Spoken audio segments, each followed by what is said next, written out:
Nothing says romantic date like a former prison, right? On this episode of Date Outside the Plate, we're going to Eastern State Penitentiary. I might need to come up with another intro.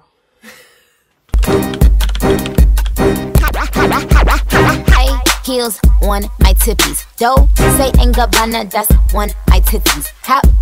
What's up, beautiful people? My name is Stormy P, and you might recognize me from my podcast, Chocolate Chip and Sip. Clips goes viral all the time. One of them being, I don't want to go out to eat as a first date. I do not always want to go to a restaurant. There are so many other bomb things. Now, what this clip taught me is that a lot of you guys feel the same way. So I decided to help us all out and give us lovely ideas for dates that don't center around food. Now, don't get me wrong.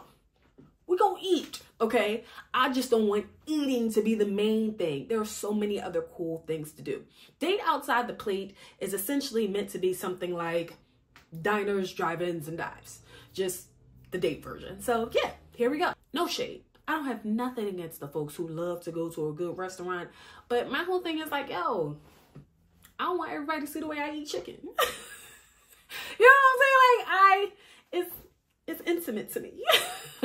So yeah, Date Outside the Plate was born, all right? And our first stop is going to be at Eastern State Penitentiary. Now, if you're not familiar, Eastern State Penitentiary is a massive prison that closed in 1971. Now, it sat dilapidated for decades and then reopened in 1994 as a museum. Now, this is located in Philadelphia, and honestly, I couldn't think of a better place to start.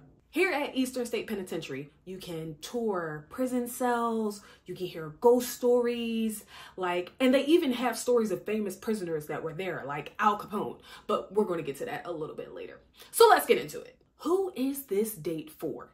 If you or the person you're going with is a thrill seeker, a history buff, doesn't mind walking, this is for you.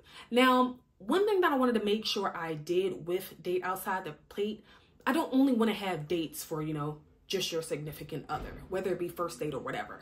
So this is definitely something you could do solo. You can do with your girlfriends, with like your homies from college, with your new boo thing. Like, it's definitely all purpose.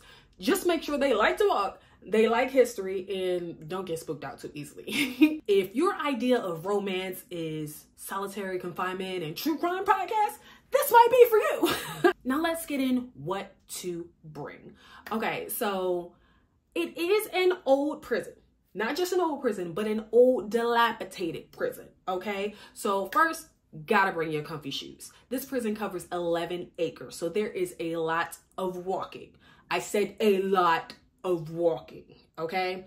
I also would say bring like a nice little sweater, a jacket, some little layer. I did go in early fall, so it was chilly, but not too chilly. But there is no like central heating or AC or anything. So you're going to get a little bit cool there at points. I bought a nice little sweater, carried it over my shoulder like Carlton, okay? Like I said, sneakers, nice little sweater. Still like a little sleeveless top I can pull on and off, like layers, baby. We're getting into layers. Another thing I want to say you might want to bring, if you are doing the self-guided audio tour, they give you headphones and like a little recorder piece to listen to. I would say maybe bring some antibacterial wipes. They do wipe them down after every use, but if you like me, baby, you just gotta be sure. So you definitely might want to bring that too. Another thing that I want to point out, so when you go in, there will be bathrooms. On the outside, there are porta potties. And then when you go inside, there are like bathrooms in trailers.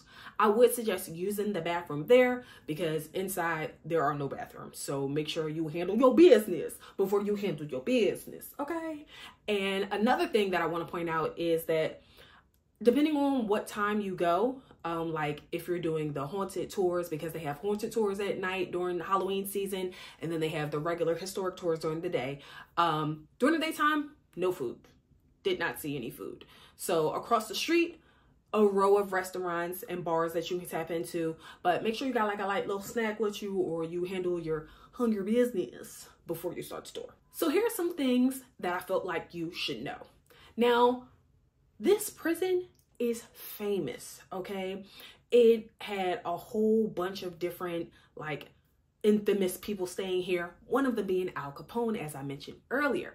Now, I really like this part of the tour because they have a reimagined cell of what his cell might have looked like, and then they also have like a dilapidated one where they think it might have been.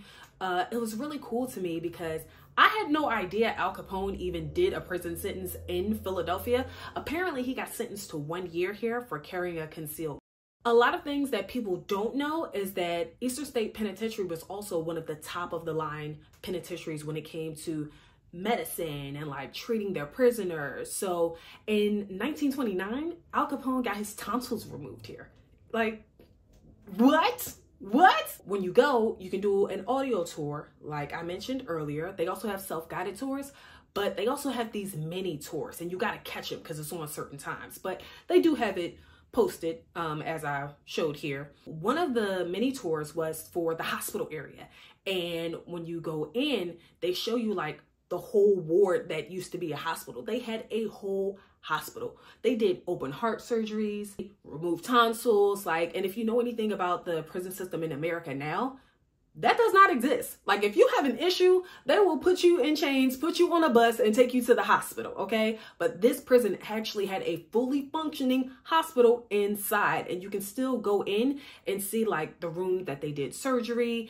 And it was so cool because doctors and physicians in the area at the time would come to the prison to donate their services. So, like, it was like a really good medical system. Like, some of us ain't even got that now, okay? Another really cool thing that I found out here is that Tina Turner, you know Tina Turner.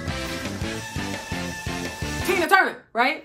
So she actually filmed one of her music videos here, which was called One of the Living. Now, me personally, I'm not familiar with the song, but when I listened to it afterwards, it was very spooky. Definitely gave me like prison haunted vibe. She filmed the video there, and in one of the areas that she filmed, she used pyrotechnics, and apparently it like stained the floor.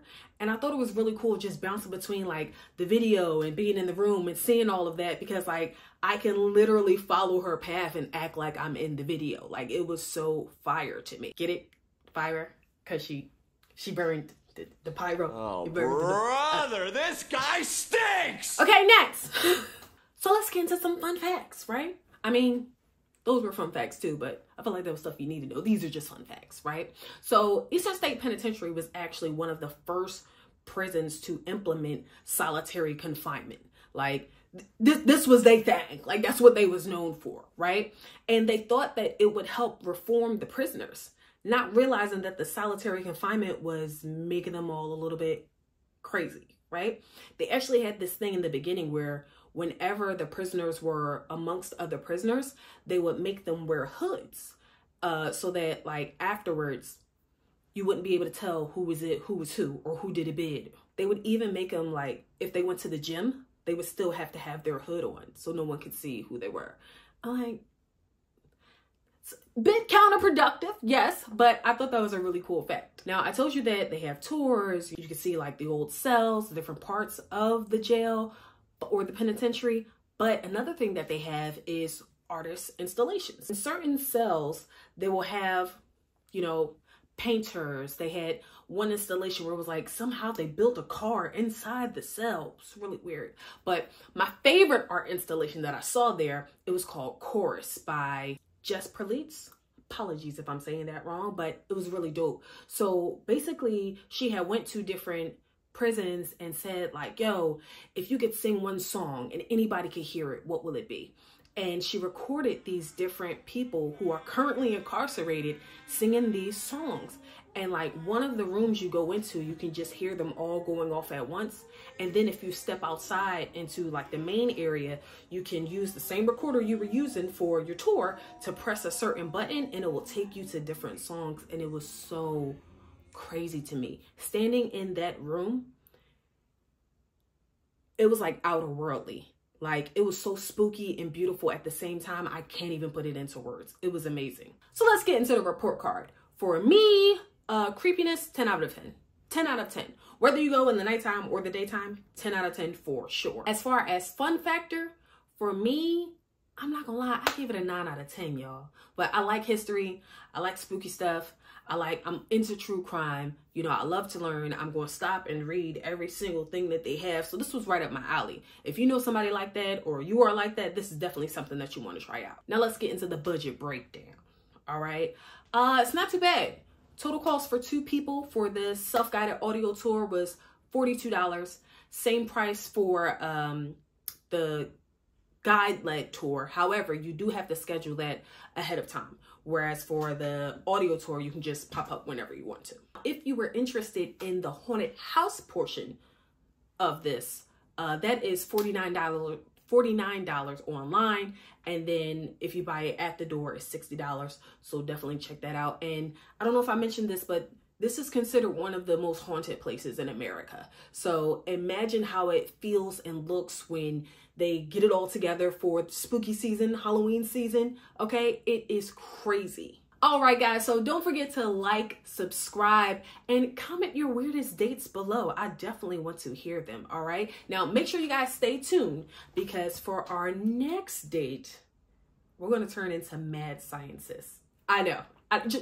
Just stay with me, all right? Don't forget, follow me on all social media at Stormy P or at Date Outside the Plate. And I'll see you guys next week. Peace.